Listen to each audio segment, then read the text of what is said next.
MJN medical college ও হাসপাতালের নিরাপত্তা সহ বিভিন্ন পরিষেবাতে জোর দিতে চলেছে হাসপাতাল কর্তৃপক্ষ। সম্প্রতি ঘটে যাওয়া আরজিকর কাণ্ডের পরিপ্রেক্ষিতে বেশ কিছু নিরাপত্তা সংক্রান্ত পদক্ষেপ ইতিমধ্যে করেছে তারা। কোচবিহার মেডিকেল কলেজে উন্নততর হচ্ছে নিরাপত্তা ব্যবস্থা।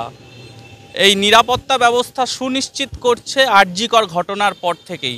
আরজিকর ঘটনার পর থেকেই রাজ্যের প্রতিটি জেলার বিভিন্ন হাসপাতালে চলছে এই নিরাপত্তা সুনিশ্চিতকরণ প্রক্রিয়া। মহিলা ডাক্তারদের জন্য করা হয়েছে আলাদা রেস্টরুম, হাসপাতালে ভেঙে যাওয়া মেন গেট ঠিক করে রং করা হয়েছে। এছাড়াও মাতৃমার রোগীদের সঙ্গে আসা আত্মীয়দের বসা ও অপেক্ষা করার জন্য স্থায়ী বিশ্রামাগারের জায়গাও দেখা হয়েছে।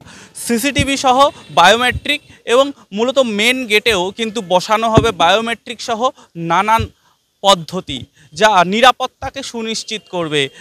আমাদের 57 জন আমাদের সিকিউরিটি ছিল এবং তারপরে রাত্রিরে সাথী প্রকল্পে আমরা 46 জন নতুন সিকিউরিটি পাই। তার মধ্যে হচ্ছে 27 জন হচ্ছে মহিলা সিকিউরিটি এবং 19 জন হচ্ছে পুরুষ সিকিউরিটি।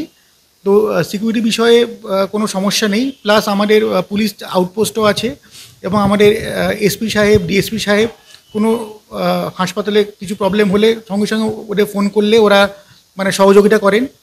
তো এবং যেটা আমাদের মেন গেট আছে সেটা সকাল 8টা থেকে রাত্রি 10টা অবধি বন্ধ থাকে এবং কোনো বাইরের যানবাহন সেখানে প্রবেশ পুরোপুরি নিষিদ্ধ। ডাক্তারবাবু বা স্টাফ মানে হসপিটাল স্টাফ যাদের সেই কার পার্কিং স্টিকার আছে শুধু তারাই তাদের গাড়ি নিয়ে এখানে আসতে পারেন এবং গাড়ি পার্ক করতে পারেন এবং পান মশলা গুটখা এগুলো পুরোপুরি নিষিদ্ধ। মহিলা ডাক্তারদের জন্য করা হয়েছে আলাদা রেস্টরুম, হাসপাতালে ভেঙে যাওয়া মেন গেট ঠিক করে রং করা হয়েছে। এছাড়াও মাতৃমার রোগীদের সঙ্গে আসা আত্মীয়দের বসা ও অপেক্ষা করার জন্য স্থায়ী বিশ্রামাগারের জায়গাও দেখা হয়েছে ইতিমধ্যে। উল্লেখ্য, এত বছর হাসপাতালের ভেতরে ঢুকলে মনে হতো এটা যেন পার্কিং প্লেস। সেই ব্যাপারকে বন্ধ করতে উদ্যোগ নেওয়া হয়েছে। এখন আর কেউ নিজের গাড়ি নিয়ে হাসপাতাল চত্বরে ঢুকতে পারবে না। মুমূর্ষু রোগী, অ্যাম্বুলেন্স, ডাক্তার ও হাসপাতাল কর্মীদের গাড়ি ঢুকতে পারবে হাসপাতালের ভেতরে। বিনা কারণে কেউ গাড়ি নিয়ে ভেতরে প্রবেশ করা যাবে না বলে জানিয়েছেন তারা। সেই সঙ্গে এখন থেকে হাসপাতালের কর্মীদের গাড়িতে গেট পাসের মতো একটি স্টিকারের ব্যবস্থা করা হবে বলে জানা গিয়েছে। একমাত্র স্টিকার যেসব গাড়িতে লাগানো থাকবে সেই সব গাড়ি হাসপাতাল চত্বরে প্রবেশ করতে পারে। এবার যদি এমার্জেন্সি কোনো রোগী চায়, সে তো হয়তো চলতে পারছে না, হাত পা ভেঙে গেছে, সেক্ষেত্রে এসে তাকে নামিয়ে দিয়ে সেই মানে যানবাহনকে মানে হাসপাতাল চত্বরেই বেরিয়ে যেতে হবে, মানে এখানে রাখা যাবে না। বায়োমেট্রিক মোটামুটি আমাদের 23টা ইনস্টল করা হয়েছে, তার মধ্যে 11টা ফাংশনিং আছে এবং সেই 11টা মানে মূলত মহিলা মানে লেডিস যেটা ডক্টরস রুম সেখানেই রাখা আছে। মহিলা ডাক্তাররা রয়েছেন এবং যারা WBNS অর্থাৎ নার্সিং স্টাফরা রয়েছেন তাদের নিরাপত্তার দিকে যেমন জোর দেওয়া হচ্ছে, একই সাথে সামগ্রিকভাবে হাসপাতালের নিরাপত্তার উপরেও কিন্তু জোর দিচ্ছে হাসপাতাল কর্তৃপক্ষ। হাসপাতালের নিরাপত্তা রক্ষী আরও বাড়ানো হয়েছে 46 জন। এদের মধ্যে প্রচুর মহিলা রক্ষীও রয়েছে। নতুন ও পুরনো মিলিয়ে বর্তমানে মহিলা নিরাপত্তা রক্ষীদের সংখ্যা 40 জন। কিন্তু 1 বছর ধরে মহিলা নিরাপত্তা রক্ষীদের চেঞ্জিং রুম ছিল না হাসপাতালে।